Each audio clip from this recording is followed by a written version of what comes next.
നിങ്ങളുടെ വാഹനത്തിന് fuel efficiency കിട്ടുന്നില്ലേ? അതായത് നിങ്ങളുടെ വാഹനത്തിന് മൈലേജ് കുറവാണോ? എന്നാൽ ഞാൻ ഈ പറയുന്ന 6 കാര്യങ്ങൾ കൃത്യമായിട്ട് ചെയ്യാന്നുണ്ടെങ്കിൽ ഉറപ്പായിട്ടും നിങ്ങളുടെ വാഹനത്തിൻ്റെ ഫ്യൂവൽ എഫിഷ്യൻസി കമ്പനി പറയുന്ന പോലെ കൃത്യമായിട്ട് കിട്ടുന്നതായിരിക്കും. അല്ലാതെ കൂടുതൽ കിട്ടുമെന്ന് ഞാൻ പറയത്തില്ല. അതായത് കമ്പനി ഇപ്പോൾ ഏകദേശം ഒരു 20 കിലോമീറ്റർ മൈലേജ് കിട്ടുന്ന വാഹനം എന്ന് പറഞ്ഞു കഴിഞ്ഞാൽ ഞാനതിൽ 30 ആക്കി തരാനൊന്നും പോകുന്നില്ല. പക്ഷേ 20 പറഞ്ഞിട്ടുണ്ടെങ്കിൽ അറ്റ്ലീസ്റ്റ് ഒരു 19 നിങ്ങൾക്ക് കിട്ടുന്നതായിരിക്കും ഈ പറഞ്ഞ കാര്യങ്ങളൊക്കെ ചെയ്ത് കഴിഞ്ഞാൽ. അപ്പോൾ ഹായ് നമസ്കാരം, ഞാൻ രാകേഷ് എം ജി ടെക്സ്പ്ലോർ എന്ന് പറഞ്ഞ എൻ്റെ ചാനലിലേക്ക് എല്ലാവർക്കും സ്വാഗതം. എല്ലാവരും സുഖമായിട്ടിരിക്കുന്നു വിശ്വസിക്കുന്നു. ആദ്യത്തെ പ്രധാനപ്പെട്ട കാര്യം ഇവനാണ് ടയറിൽ വലിയൊരു കാര്യമായിട്ടുള്ള മാറ്റം തന്നെ വരുന്നുണ്ട്. അതായത് നമ്മുടെ ഒരു ടയറോ അല്ലെങ്കിൽ 2 ടയറോ പറയുന്ന പ്രഷറിന് പറയുന്ന PSIയിൽ കഴിഞ്ഞും ഒരു 4ഓ 5ഓ കുറവൊക്കെ ആണെന്നുണ്ടെങ്കിൽ ഉറപ്പായിട്ടും അത് നമ്മുടെ ഫ്യൂവൽ എഫിഷ്യൻസിയെ ബാധിക്കുന്ന ഒരു കാര്യം തന്നെയാണ്. അതായത് ഇപ്പോൾ കമ്പനി പറയുന്നത് ഇതിന് 33 PSI എയർ ഫില്ല് ചെയ്യാൻ പറഞ്ഞിട്ടുണ്ടെങ്കിൽ ഇതിനൊരു 25 ആയിട്ടുണ്ടെന്നുണ്ടെങ്കിൽ അത്രയും കൂടെ ലോഡ് ഫ്രീ ആയിട്ട് റോൾ ചെയ്യാനുള്ള ടെൻഡൻസി ഈ ടയറിന് കിട്ടുന്നില്ല. അങ്ങനെ വരുന്ന സമയത്ത് എന്താണ് നമുക്കവിടെ പ്രശ്നം വരുന്നതെന്ന് ചോദിച്ചു കഴിഞ്ഞാൽ അത്രയും കൂടെ ലോഡ്, അതായത് ഈ ടയറിനെ കറക്കാൻ വേണ്ടിയിട്ട് ഓവറായിട്ടുള്ള ലോഡ് നമ്മുടെ എൻജിൻ കൊടുക്കേണ്ടി വരും. അതുകൊണ്ട് തന്നെ ഇവിടെ വരുന്നൊരു പ്രശ്നം എന്താണെന്ന് ചോദിച്ചു കഴിഞ്ഞാൽ എൻജിന് കൂടുതൽ ലോഡ് വരുന്നുണ്ട്. ആ ലോഡ് കോമ്പൻസേറ്റ് ചെയ്യാൻ വേണ്ടി കൂടുതൽ ഫ്യൂവൽ ബേൺ ചെയ്യും. അങ്ങനെ നമ്മുടെ വാഹനത്തിൻ്റെ മൈലേജ് കുറയും. അതുകൊണ്ട് തന്നെ നിങ്ങളുടെ വാഹനത്തിൻ്റെ ടയർ പ്രഷർ 2 ആഴ്ച കൂടുമ്പോഴെങ്കിലും ഒന്ന് ചെക്ക് ചെയ്യുന്നത് ഏറ്റവും നല്ലതാണ്. അതും നിങ്ങൾ സ്വന്തമായിട്ടൊരു എയർ ഇൻഫ്ലേറ്റർ മേടിച്ച് നോക്കുന്നതാണ് ഏറ്റവും നല്ലത്. പമ്പുകളിലൊക്കെ കൊണ്ടുപോയി ചെക്ക് ചെയ്യുന്നവരുടെ ഒരു ശ്രദ്ധയ്ക്ക് ഞാൻ പറയുകയാണ്, നമ്മുടെ ഈ ഫില്ല് ചെയ്യുന്ന ക്യാപ്പ് അഴിച്ചിട്ടായിരിക്കുമല്ലോ ഫില്ല് ചെയ്യുന്നത്. അപ്പോൾ പലരും ഇത് ഫില്ല് ചെയ്യുന്ന സമയത്ത് ഇതിനകത്ത് പൊടിയുടെ അംശവും കാര്യങ്ങളൊക്കെ കയറും.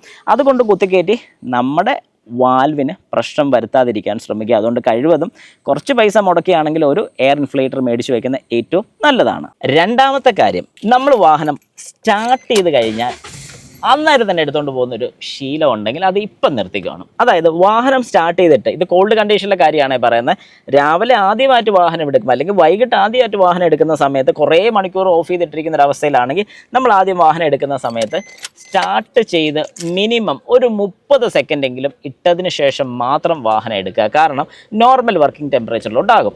ഇതിപ്പോൾ പലരും ചോദിക്കുകയായിരിക്കും അതും മൈലേജും തമ്മിൽ എന്താണ് ബന്ധം? ഒരുപാട് കാര്യങ്ങളുണ്ട്. കാരണം നമ്മൾ വാഹനം സഡനായിട്ട് എടുത്തുകൊണ്ട് പോകുന്ന സമയത്ത് നമ്മുടെ നോർമൽ ടെമ്പറേച്ചറിലോട്ടാകാൻ വേണ്ടി എടുക്കുന്ന ആ ഒരു ടൈം, അല്ലെങ്കിൽ അത്രയും കൂടെ ഫ്യൂവൽ കൺസ്യൂം ചെയ്യുന്നത് 2 പ്രോസസ്സും കൂടെ ഒന്നിച്ചാണ് ഇവിടെ സംഭവിക്കുന്നത്. അപ്പം നോർമൽ ടെമ്പറേച്ചറിലോട്ട് വരും. പക്ഷേ ഇതുകൊണ്ട് എന്ത് സംഭവിക്കുന്നത് ചോദിച്ചാൽ ഭാവിയിൽ നമ്മുടെ വാഹനത്തിൻ്റെ പല പാർട്സുകൾക്കും പ്രശ്നം വരാനുള്ള ചാൻസസ്, അതായത് തേയ്മാനം കൂടാനോ ഓയിൽ കൃത്യമായിട്ട് മേളിലോട്ട് ചെല്ലാതെ, അതായത് താഴത്തെ സമ്പിലെ ഓയിൽ മേളിൽ വാൽവിൻ്റെ അവിടം വരെ ചെന്ന് സർക്കുലേറ്റ് ചെയ്ത് പിന്നെയും തിരിച്ച് താഴെ വരണം. അപ്പോൾ ഇത് നമ്മൾ RPM കൂടുതൽ കൊടുത്ത് അല്ലെങ്കിൽ വാഹനം എടുത്തുകൊണ്ട് സഡനായിട്ട് പോവുകയാണെങ്കിൽ നമ്മുടെ വാഹനത്തിന് പ്രശ്നം ഉണ്ടാക്കുന്ന കാര്യങ്ങളിൽ ഒന്നാണ്.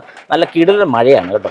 മൂന്നാമത്തെ കാര്യം, AC ഇട്ട് തന്നെ, അതായത് നമ്മുടെ വാഹനത്തിൽ AC ഓൺ ചെയ്തിട്ടുകൊണ്ട് തന്നെ ഡ്രൈവ് ചെയ്യുന്നതാണ് ഏറ്റവും ബെസ്റ്റ് ആയിട്ടുള്ള രീതി. കാരണം പലരും ചിന്തിക്കുന്ന ഒരു കാര്യം എന്ന് പറഞ്ഞാൽ AC ഓഫ് ചെയ്തിട്ട് ഡ്രൈവ് ചെയ്യുകയാണെങ്കിൽ നമുക്ക് കൂടുതൽ ഫ്യൂവൽ എഫിഷ്യൻസി കിട്ടുമെന്നുള്ള ചിന്ത തെറ്റാണ്. കാരണം നല്ല രീതിക്ക് നമ്മൾ ഡ്രൈവ് ചെയ്യുകയാണെങ്കിൽ, അതായത് മര്യാദയ്ക്കാണ് ഡ്രൈവ് ചെയ്യുന്നതെങ്കിൽ ഉറപ്പായിട്ടും നമുക്ക് AC ഇട്ടുകൊണ്ട് തന്നെ കൃത്യമായിട്ടുള്ള ഫ്യൂവൽ എഫിഷ്യൻസി കിട്ടുന്നതായിരിക്കും.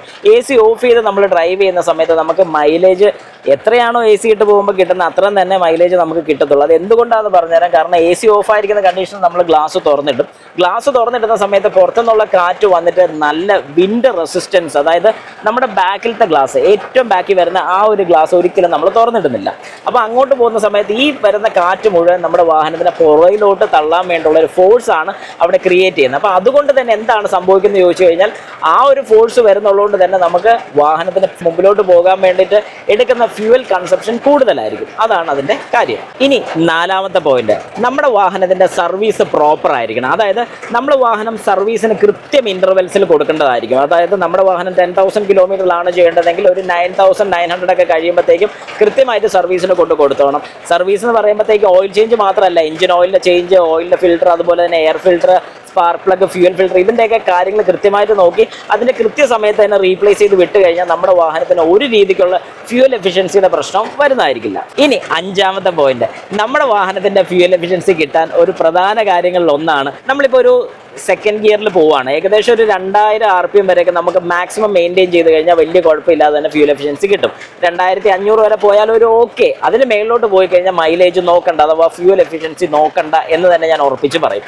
അപ്പോൾ ശരിക്കും നമുക്ക് അവിടെ ചെയ്യാൻ പറ്റുന്ന ഒരു കാര്യം എന്താണെന്ന് ചോദിച്ചു കഴിഞ്ഞാൽ കൃത്യമായിട്ട് ഏകദേശം ഒരു 2000 തൊട്ട് 2500 RPM മെയിൻറ്റെയിൻ ചെയ്യുകയാണെങ്കിൽ ഏറ്റവും നല്ലത്. ചിലർ 2000-ന് മേളിലോട്ട് പോകാറേ ഇല്ല. ഒരു രീതിക്കുള്ള പ്രശ്നവും വരുന്നില്ല. അതാണ് ഏറ്റവും ബെസ്റ്റ് ഡ്രൈവിംഗ് രീതി എന്ന് പറയാൻ സാധിക്കും. മര്യാദയ്ക്ക് ഫ്യൂൽ എഫിഷ്യൻസി കിട്ടുന്ന രീതിക്ക് ഡ്രൈവ് ചെയ്യണമെന്ന് ആഗ്രഹമുള്ളവരോടാണ് ഞാൻ ഈ ഒരു കാര്യം പറയുന്നത്. ആറാമത്തെ കാര്യം, പക്ഷേ ഇത് എല്ലാവരെയും കൊണ്ട് സാധിക്കുമെന്ന് ഞാൻ പറയത്തില്ല. പക്ഷേ ചെയ്ത് തുടങ്ങിയാൽ, വൺസ് നിങ്ങളിത് ചെയ്ത് തുടങ്ങി കഴിഞ്ഞാൽ ഏറ്റവും ബെസ്റ്റ് പ്രാക്ടീസ് ആയിരിക്കും. അതായത് വാഹനത്തിൽ ഫുൾ ടാങ്ക് ഫ്യൂവൽ ഫില്ല് ചെയ്യാൻ ശ്രമിക്കുക. ഫുൾ ടാങ്ക് ഒറ്റ ഇതിലും പറ്റത്തില്ലെങ്കിൽ പോലും കുറച്ചായിട്ട് ഫില്ല് ചെയ്ത് അത് ഫുൾ ടാങ്ക് ആക്കാമെങ്കിൽ ഏറ്റവും നല്ലതാണ്. ഇപ്പോഴത്തെ ഒരു രീതിക്ക് E20 ഫ്യൂവലാണ് നമുക്ക് കിട്ടുന്നത്. അതിനകത്ത് മോയ്സ്ചർ കണ്ടന്റ് കൂടുതൽ ഇറങ്ങിയിട്ടുണ്ടെങ്കിൽ വെള്ളത്തിൻ്റെ അംശമൊക്കെ വരാനുള്ള സാധ്യത കൂടുതലാണ്. അങ്ങനെ വരാതിരിക്കാനും ഈ പറയുന്ന ഒരു ഫ്യൂവൽ ടാങ്ക് ഫുള്ളാക്കി ഇടുന്നത് ഏറ്റവും നല്ലതാണെന്ന് ഞാൻ സജസ്റ്റ് ചെയ്യും. അതുപോലെ തന്നെ ഫുള്ള് ഫില്ല് ചെയ്യുകയാണെങ്കിൽ ഒരു ഗുണമെന്ന് പറഞ്ഞാൽ ഇടയ്ക്കിടയ്ക്ക് നമുക്ക് ഫ്യൂവൽ ടാങ്ക് ഓപ്പൺ ചെയ്യേണ്ടി വരത്തില്ല. ഫുൾ ടു ഒരു ഹാഫൊക്കെ ആകുമ്പോഴത്തേക്കും പിന്നെ ഫുള്ള് ചെയ്യുക. അല്ലെങ്കിൽ ഫുള്ള് ഫില്ല് ചെയ്തിട്ടതിന് ശേഷം കുറച്ചുകൂടി കഴിയുമ്പോഴത്തേക്ക് ഏകദേശം ഒരു 100 കിലോമീറ്റർ ഓടി കഴിയുമ്പോൾ പിന്നെ ഫുള്ളാക്കിയിടുക. അപ്പം നമുക്കൊരു വലിയ എമൗണ്ട് കയ്യിൽ നിന്ന് പോകുന്ന ഒരു ബുദ്ധിമുട്ട് അല്ലെങ്കിൽ ആ ഒരു ഫീൽ നമുക്ക് ഉണ്ടാകുന്നതായിരിക്കത്തില്ല. അപ്പം ആ ഒരു രീതിക്ക് നിങ്ങൾ ചെയ്യാന്നുണ്ടെങ്കിൽ ഉറപ്പായിട്ടും ഈ പറഞ്ഞൊരു ഫ്യൂവൽ എഫിഷ്യൻസി കിട്ടുന്നില്ല എന്നൊരു പരാതി നിങ്ങൾക്ക് മാറിക്കിട്ടും. ഞാൻ ഈ പറഞ്ഞാൽ എന്തെങ്കിലും ഡൗട്ട് ഉണ്ടെങ്കിൽ നിങ്ങൾ ഈ പറഞ്ഞ കാര്യങ്ങളൊക്കെ കൃത്യമായിട്ട് ചെയ്ത് നോക്കുക. എന്നിട്ട് എനിക്കൊരു കമൻറ്റും കൂടി ഇടുക. അപ്പോൾ എല്ലാവർക്കും നന്ദി, നമസ്കാരം.